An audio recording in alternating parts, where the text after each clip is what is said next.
Hey, everybody. So, question for you. The question is, have you ever faced a situation with like anger and shame and you're wanting a new way to show up so you can be authentic?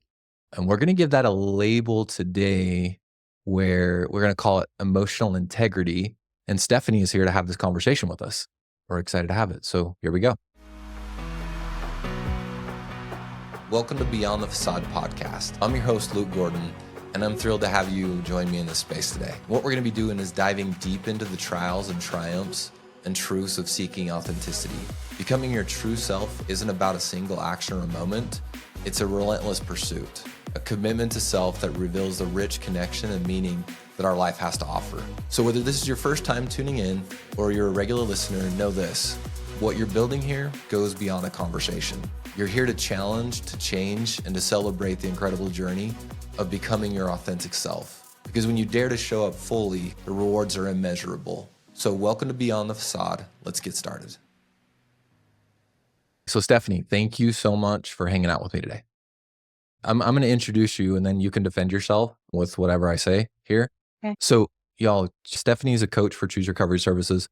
I know a lot of the guys that I'm in group with have heard of Stephanie because she does couples work with a number of the guys that I work with, and she gets really good feedback because one of the things that she says is she's able to really see both partners at the same time. And that's not easy to be able to validate both people. And later, somewhere in the podcast, Stephanie, I'd love to talk to you after we go through this first part of what you see makes men ready for couples work. But anyway, Stephanie, you've been coach for a while now, but anything you want us to know about you if people don't know about you already? That's a hard question. I know, right? And summarize Um, that. yes. Professionally, I love coaching. I feel like it's a calling of mine. I love walking alongside of people in their healing. I love learning more about this field and how to do just that, walk beside of them.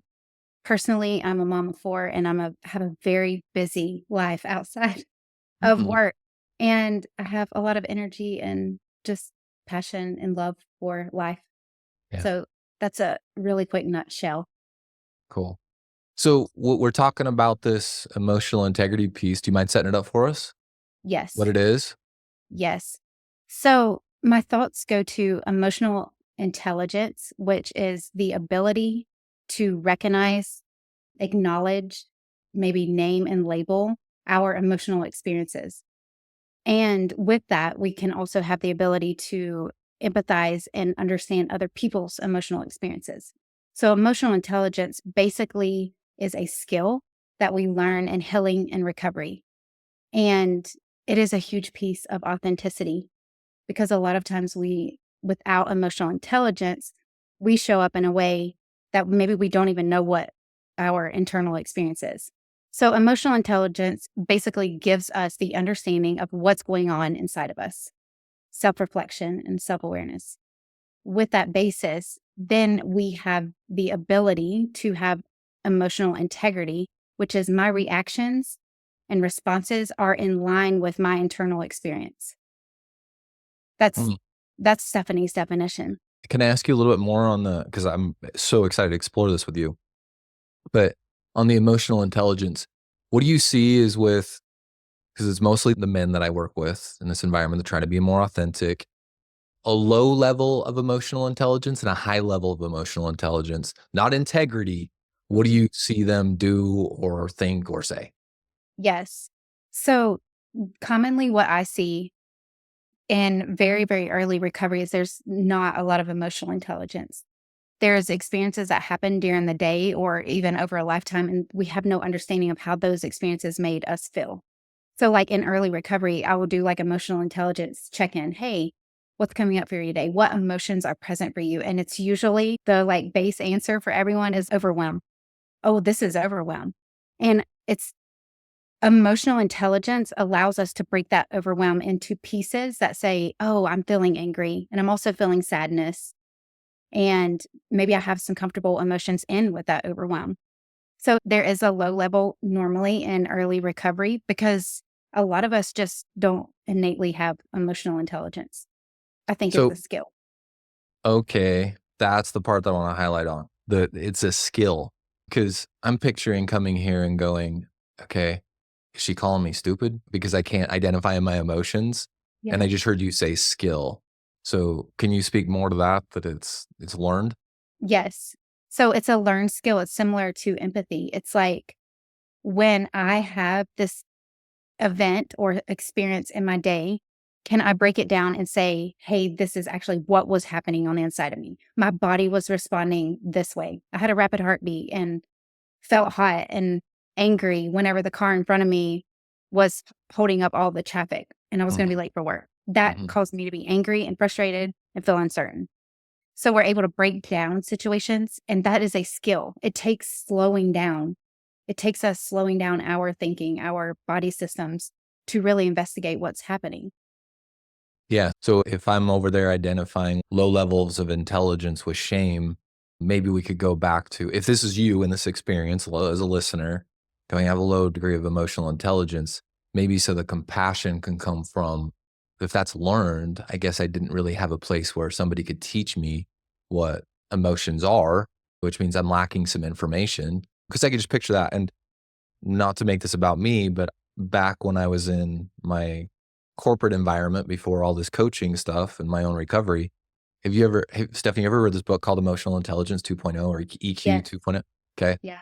So I was so excited to read this book because supposedly, because I was in sales, I was a people person and I could Mhm. read people really well.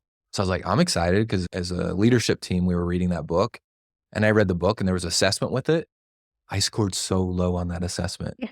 And I'm like, "That's a dumb book. They don't know what they're talking about." And I had a bunch of pride around it. That emotional intelligence, if I'm sitting here going, "I have a low," it's just because it hasn't been developed yet, and I haven't had that Yeah. knowledge. Yes. It's definitely like a development, and it takes self-awareness, which means like in those moments when you think maybe someone would be experiencing some sort of emotion, just slow your system down. Oh, okay. Well, actually what I'm feeling is sadness, and like try to label it to the best of your ability. And I had someone tell me this one recently, and I thought it was really interesting. It is not about having the like Webster's dictionary definition of whatever that is. It is more about this is a word that I can attach to it that feels right to me. Mm, So this feels like sadness to me. And I would assume that with sadness, people cry or maybe they're lethargic or whatever to be able to make it my own. And so yeah. I think that's neat, but labeling the experience and having a word for it and breaking down overwhelm. Overwhelm is a huge one that's used in the work that we do. Can you speak to what men are up against with from family of origin, from culture, developing Yeah, emotional intelligence? yes. And I don't know how's the best way to say this, but this is what I commonly see, I guess, is there hasn't, and you kind of touched on it, there hasn't been a lot of education. So if there were experiences of uncomfortable emotions, there were things, whether perceived or said to them along the lines of like, big boys don't cry or we don't show those type of emotions. Now, if you want to show like anger in this certain way, either it's a really loud, rageful conflict or you pull it back to yourself and we don't show that type of anger. So there's not a lot of defining, hey, when we have this experience, this is the proper or the healthy way to show that emotion. I appreciate you saying that. I was valuing hearing you say it because what I'll do is I'll show up in these environments with men, and especially including myself, where a therapist or a coach or somebody will say, okay, let's create some awareness about what you're feeling and you're experiencing. And tell you the level of shame that I feel immediately, which is, I don't know what you're talking about. Yeah. I don't, what are you asking me to do? And if that's what your experience is right now, it's okay to be right there going like, how do I even go about this? And my favorite part of what you said is it looks different for everybody. So you can't cookie cutter it. So what was a primary attachment supposed to do in family of origin? Hey, I notice you're upset. You look sad, but what are you feeling? What are you noticing?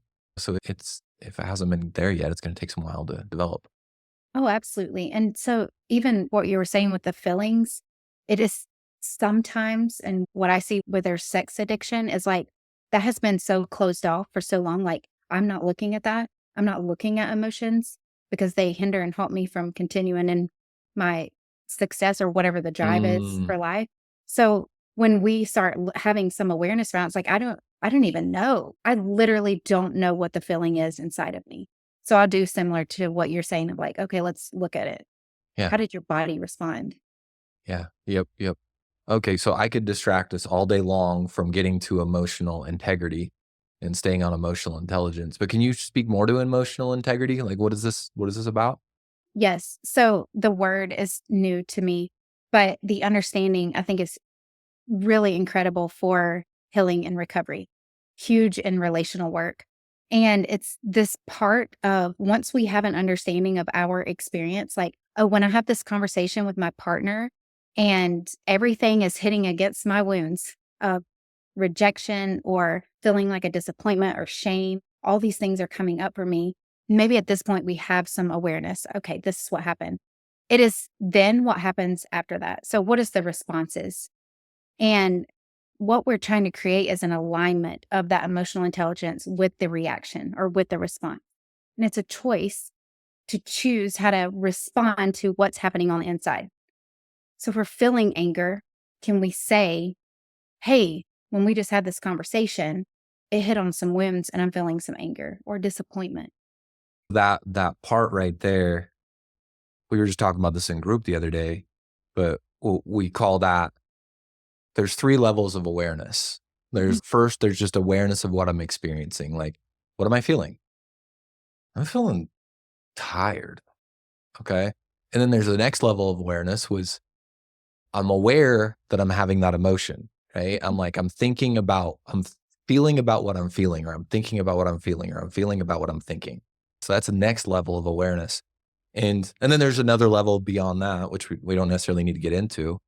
And I think about that integrity exists in that next level of awareness of, oh, I'm not that emotion. I'm not that feeling. I can respond to that emotion and that feeling. Yes. Well, and I call them acting in behaviors, but it's like intimacy aversion behaviors that are usually present. And it's in the past, I would always shut down or blame shift or stonewall or just avoid it altogether with whatever I could do. And so those reactions are not in line with what is actually happening on the inside. Mhm. And so to create that and the emotional integrity, it is I can show up with all of this, like all the pain and not hurt other people or myself. Where do you start with if you want to do something with the information you're sharing? Yeah. I would say the first is if the environment is safe. So I always go back to like safe. We have to have some awareness of who we're sharing this with. So it really is internal work. Can you connect it and then start lining up? Oh, what does anger actually look like? How would I like to show up in anger and be in my core value system or those kind of things? So that's like internal work. Then if the actual expression to someone else would be, is this a safe person for me to say, hey, what I'm feeling right now is anger. And when we had this conversation, invoke these wounds if we have that awareness. Oh my gosh, that's amazing.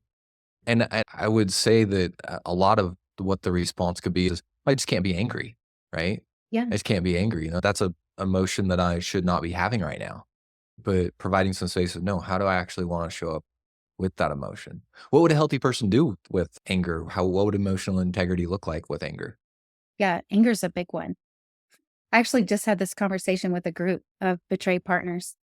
There's a lot of feelings and anger. There's a lot of movement. So I think what works best is, again, that goes back to the internal work. How would I like anger to look like? Not what has actually been represented to me. That's not always the right way, like how we grew up.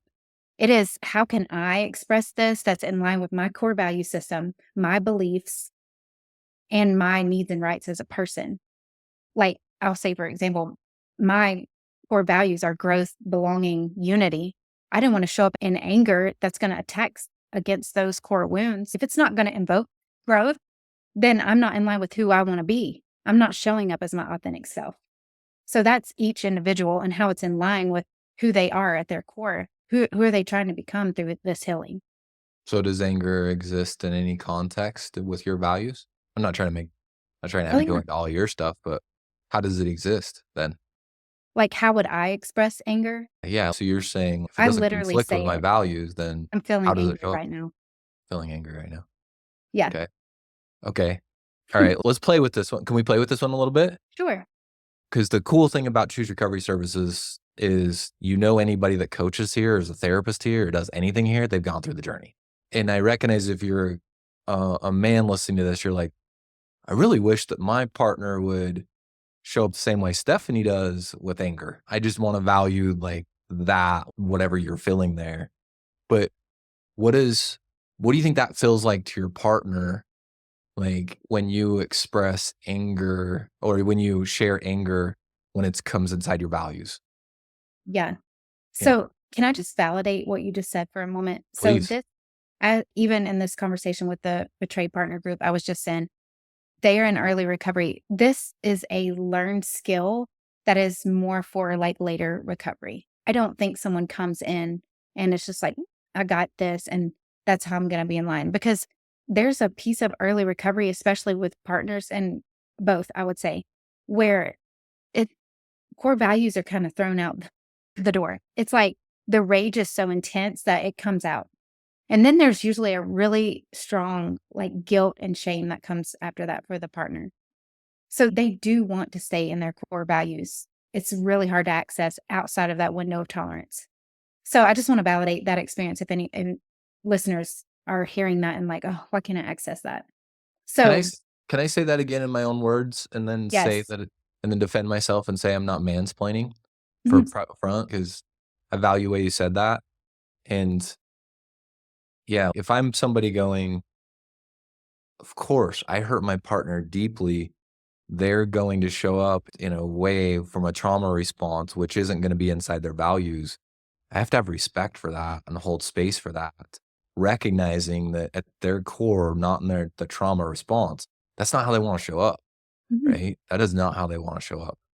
Yeah. I just had a thought and I want to share it.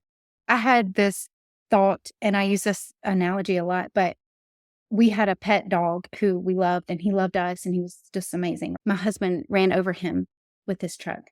Oh my gosh. He runs around the front of the truck to get him, to help him, to rescue him. But he was the one that hit him and the dog bit my husband.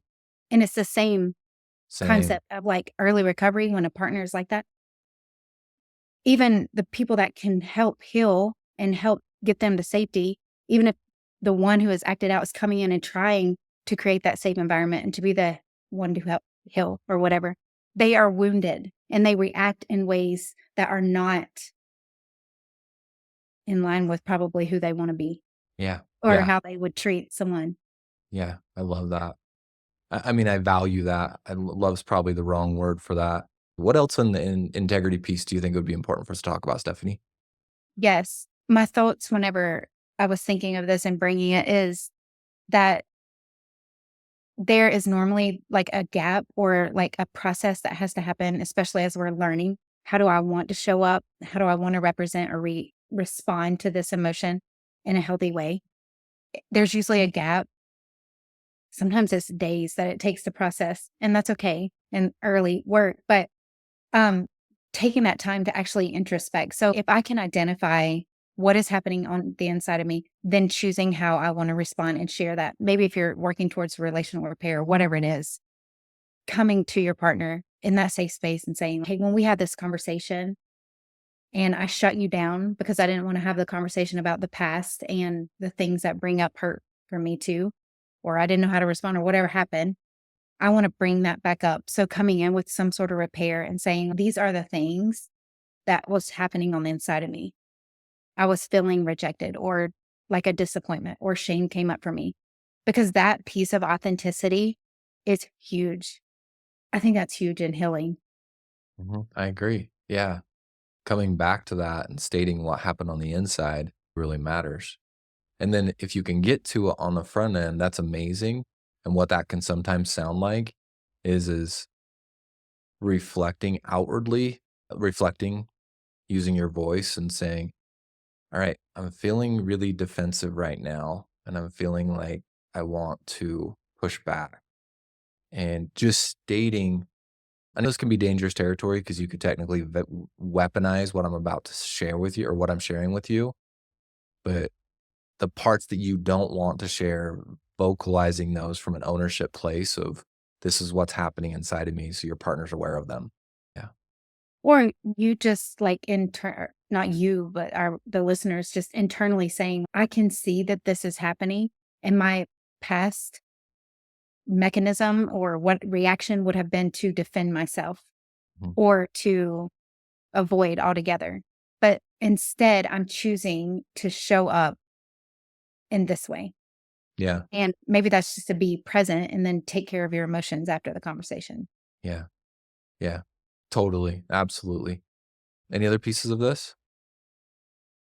I can't think of it. I have some examples, but I think it's a pretty Yeah. simple concept. It takes a Yeah. lot of work, a Yeah. lot. Yeah. A lot of work. And being patient with self Mhm. and being patient with yourself and not expecting your traumatized partner to be patient with that process Yes. because it's recognizing that pain and that's my responsibility in my journey. Okay, that's awesome. Stephanie, thank you so much for introducing this new label to us for those of us that aren't aware of it. It's much appreciated. Yes. Thank you. Do you have any words of encouragement for somebody that's like trying to make it work for a man and just in general? Do you have any For words of this, like, overall or yeah, for overall, just like men that listen to this that are like, because they're usually in those beginning stages or later, just trying to build relationships mhm. and whatever. So do you have any messages for them? Mm, I have a lot. Do One. you want me to start with the nice Stephanie? No, I'm kidding. Yeah. I would just send some encouragement. The fact that the listener, is listening to this podcast shows so much about the heart Mm. and the willingness behind where you are headed in your recovery. Encouragement to stick with it. It's hard work. It's not for the faint of heart. It's long, hard work and just encouragement along the journey of the process. And there's not these huge milestones that we normally experience in other areas of our lives. So I think a lot of times you and we get to work with people who are committed to changing their lives for the better. And any of those people that are in that work, Yeah. it's hard. I just want to encourage them on it, on the Yeah. journey. I find that out too. People usually that are listening to podcasts that are soaking up the information that are going, I can't keep doing what I've always been doing. Something has to look different for me. So much respect for that. Yes. Anyway, thank you again, Stephanie. Appreciate you. Yes. You're welcome. Hey, thanks for joining us today. If this is something that you connected with, I'd love to meet with you more and talk about it. So what you can do is go to chooserecoveryservices.com or check the show notes. And there what we can do is set up a quick conversation to meet. Thanks so much for listening to Beyond the Facade, where we unmask the authentic self.